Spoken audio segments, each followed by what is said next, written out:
म चाहिँ यस्तो बोकेर आउँदैछु गाइस बुढीले दुःख दिनु दियो यस्तो ढुङ्गा बोकाएर यहाँ चाहिँ इँटा बोकाएर यहाँ चाहिँ यसरी लगाउनुपर्छ यिनीहरूलाई चाहिँ यसमा सपोर्ट लगाउनुपर्छ क्या सपोर्ट लगाएन भने लड्छ होइन त्यही हो यस्तो चाहिँ बिचमा सपोर्ट लगाउनुपर्छ त्यो हो त्यो भएर के भएर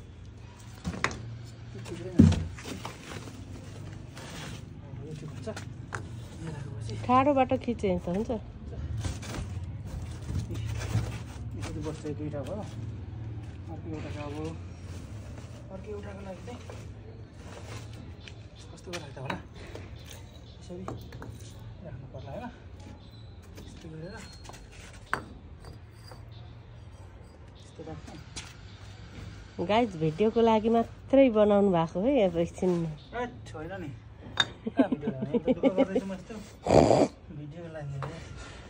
भिडियोको लागि दुःख गर्छु न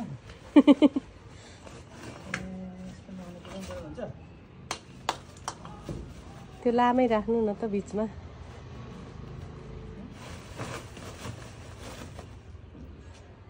यस्तो चाहिँ राख्नुपर्छ नि यस्तो बिचमा राखेपछि सपाउने थियो त्यो बिचमा राखेर यतापट्टि त्यो भाँची चाहिँ झर्छ फुटेरै अस्ति इँटा नभएर यो गरेपछि त यस्तो हुन्छ है यो गाइस यो चाहिँ मैले दसैँमा रोपेको खाने बेला भइसक्यो यसमा म्यानेज गर्छु त उठाउ न कार्टनमा ल्याउनुपर्छ कार्टन चाहिँ कार्टनमा हालेर ल्याउनु पर्यो भने पछि काम गनगन गर्नु मात्रै काम चाहिँ गर्नु छैन अर्काले गरेको कामलाई गनगन गनगन गन गरे कार्टुन ल्याइहाल्छ कार्टुन ल्याइहालेछ अरे मैले अघि सोधेर ल्याएँ फेरि मैले सोधेँ मैले लैजाउँ भन्दाखेरि भने आरोप लगाउँदा त्यो भन्दा पनि भन्यो लास्ट टाइम एउटा थियो त्यसमा चाहिँ ल्याउनु पर्ने भनेको थिएँ मैले हो अनि भन्दा त जे पनि भन्यो ल्याएर दुःख गर्ने चाहिँ मैले यसो फालिदिन्छु त टिपेर हाल्ने चाहिँ मैले हो फेरि बोलाउँदैछ अझै बोलाउँदैछ भन नत्र म त जान्छु बाटोतिर खोज्नु पनि फलेको नकाट न त्यो नकाट त्यो फलेको किन काट्नु त्यहाँ मुनि चाहिँ के छ र यस्तो हाल्दै हुन्छ यो हालिदिँदा हुन्छ यसको काम छैन ऊ त्यहीँ काट्छ हौ त्यहीँ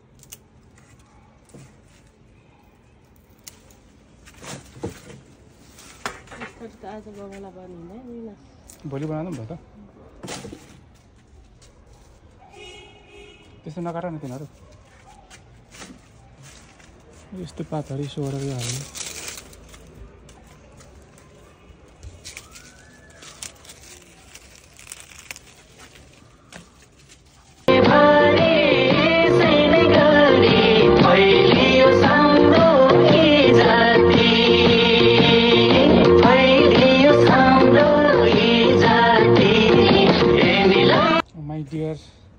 वाइफले चाहिँ यसरी माटो भर्दैछ अघि म बोक्दा बोक्दा ऊ भर्दै जायो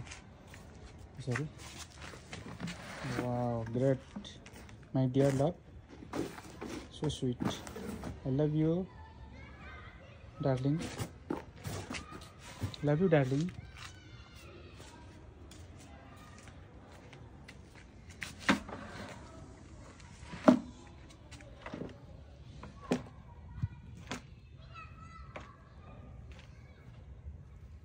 घरमा उहाँ एक हल्का मेलो जोत्ने खन्ने बानी भएको यहाँ त एक बाल्टी माटी बोकेर काम गरिरहेछ यार किन्दिनु न एक बिघा काठमाडौँमा मजाक करता है भाइ यहाँ त एक बिघा किन्ने भने त मान्छे कुट्दै हिँड्थ्यो होला मसँग एक बिघा छ भनेर होइन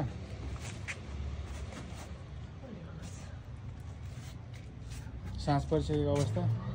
अहिले चाहिँ हल्का पानी पनि पर्दैछ आज त पानी पर्नु सुरु पानी परिसक्यो भात पकाउनु पर्दैन भइसकेको छ अनि त्यहीदेखि जोड्छु गेटको पछि बाल भन्नुपर्छ मलाई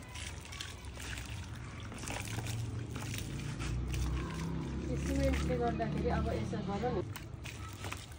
नि फ्ल्यास बालेर बाल्दैछु मैले फ्ल्यास बाल्दा राम्रो देखिँदो रहेछ भिडियो खिचिन्छ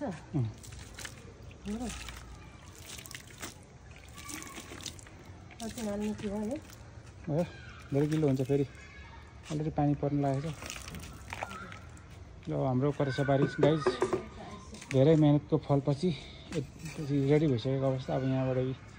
बेर्न सागको बेर्न निकाल्दैछ यहाँबाट मेरो डार्लिङले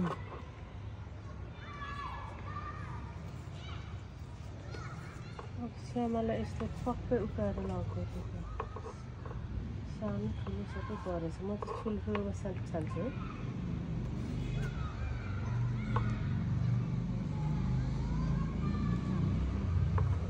अलिक राम्रो देखाउनु न यहाँ किन भिडियो खिचिराखेको त्यो एकछिन खिचेपछि त भइसक्यो त कत्रो फुलिएको हौ गोमन सार जस्तो ओप्प फुलिन्छ यार यता आएर देखाउनु न धेरै फुलिएको हेर बच्चा बच्ची जस्तो निजुङलाई देखा भन्दा पो आफ्नो खुसीले पर हिँड्छ त्यस्तै म पनि निजुङ भन्दा के खानु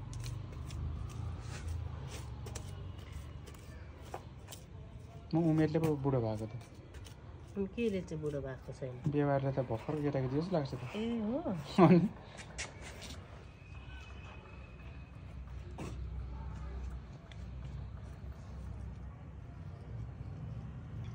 त्यो चाहिँ के हो फेरि